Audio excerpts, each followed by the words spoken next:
Ce Dieu-là, il est le Dieu d'ailleurs, ce n'est pas notre Père, il n'est pas Père direct de ce peuple ici. Il est le Père direct. Et c'est la raison pour laquelle, si je peux me référer à ça, il faut voir d'où est-ce que vous tirez votre leçon sur la démocratie. Vous la tirez de... Hein? Oui, de l'Europe. Est-ce que tu permets que je cite un acteur politique en Europe, Nicolas Sarkozy? Tu vas vérifier ça. Il a reconnu ceci. Vous connaissez la Révolution française? C'est une révolution qui a voulu se libérer de toutes ces tracasseries religieuses-là. Et vous connaissez, quand je sors ça, tu comprends. Tu as étudié. 1789, si j'ai bonne mémoire. Hein? Nicolas Sarkozy va reconnaître l'erreur qu'ils viennent de commettre. Ils l'ont commise à partir de cette date-là. Est-ce que vous comprenez? Et il faut savoir que, avec l'évolution des choses, hein, nous espérons que ce sont des acteurs politiques pareils dont la France aura besoin à l'avenir. C'est-à-dire, il dira sans dimension spirituelle. Hein? Nous voyons que nous sommes en train de perdre. Hein? C'est un peu comme si on régressait. Est-ce que tu comprends? Il y a, tandis que de l'autre côté, citons par exemple l'islam, qui est en train de faire comment l'ascension. Et alors, on se retrouve un peu comme des enfants disant, mais qu'est-ce qu'on avait fait? Nous, on croyait que, hein, on croyait qu'il fallait au moins réclamer les libertés. Hein? Les libertés. Les libertés, vous savez que la France, c'est un des pays vraiment formateurs. Les libertés. Or, ces libertés, nous commençons à constater que ça nous mène vers comment on appelle l'échéance.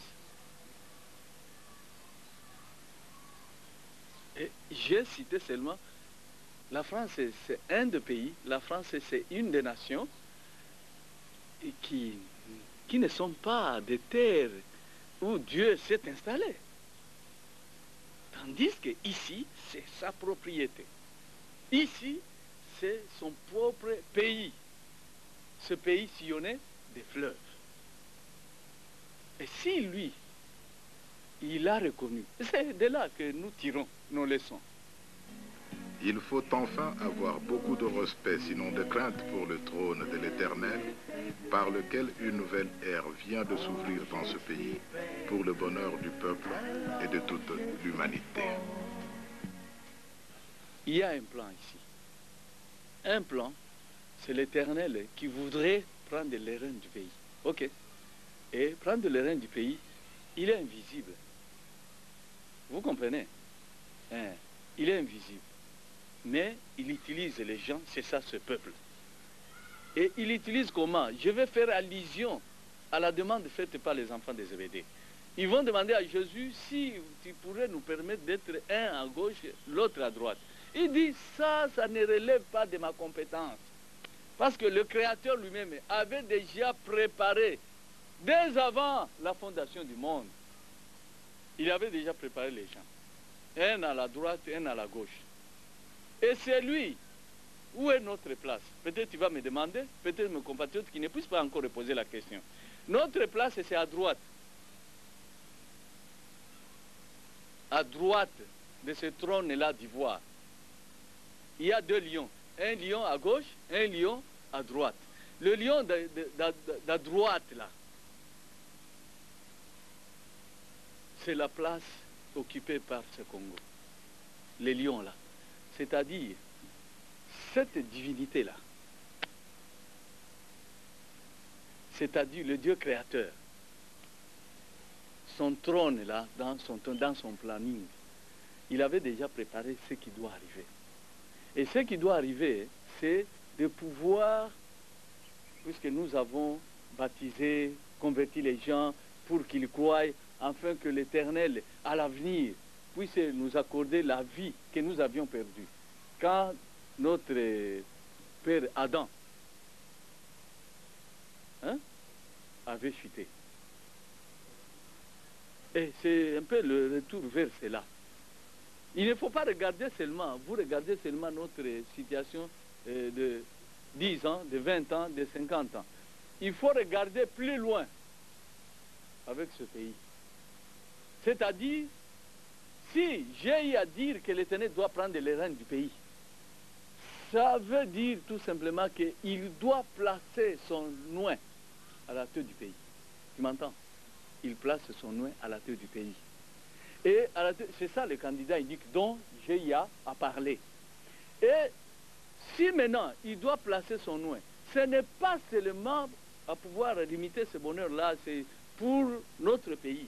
Non, Dieu voudrait maintenant accorder le bonheur à ce peuple, et au travers de lui, il va regarder les nations. Est-ce que tu me comprends? Toutes les nations du monde. C'est ça le rôle que doit jouer ce peuple. Et ainsi, si nous regardons notre politique à nous, on doit maintenant essayer de réajuster le tir. Si par exemple Nicolas, à leur niveau, il commence à attirer l'attention de ses compatriotes, disant attention, nous avions commis erreur. Et moi aujourd'hui, je dois dire à ces frères qui, on lui pose la question, maintenant c'est quoi? C'est Dieu qui doit régner. Si ça s'appelle, ce terme-là, ça s'appelle théocratie, je crois. Si je ne m'abuse. C'est comme ça. Ok. Si c'est comme ça, alors, est-ce que maintenant c'est la théocratie? Non. Ce pays d'abord, il faut reconnaître que le pays est laïque. Vous comprenez qu'il y a un peu de confusion dans la réponse. Tu me comprends? Si c'est Dieu qui doit régner, le terme c'est celui-là. Et alors le pays aussi, on ne doit pas le prendre pour un pays laïque.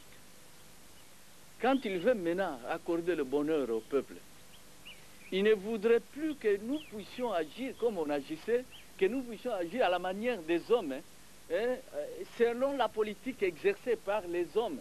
Parce que c'est en fait à cette politique qu'on est entraîné. Non, l'Éternel voudrait exercer sa politique à lui. Et cette politique qui va diriger le monde entier, s'il vous plaît, je dis bien, je répète, le monde entier. Ça commence à se sentir partout, que ce soit en Europe, que ce soit en Amérique. On doit s'appuyer sur la dimension spirituelle. Pourquoi? Parce que c'est ça l'avenir. L'avenir exige à ce qu'on ne puisse pas écarter Dieu.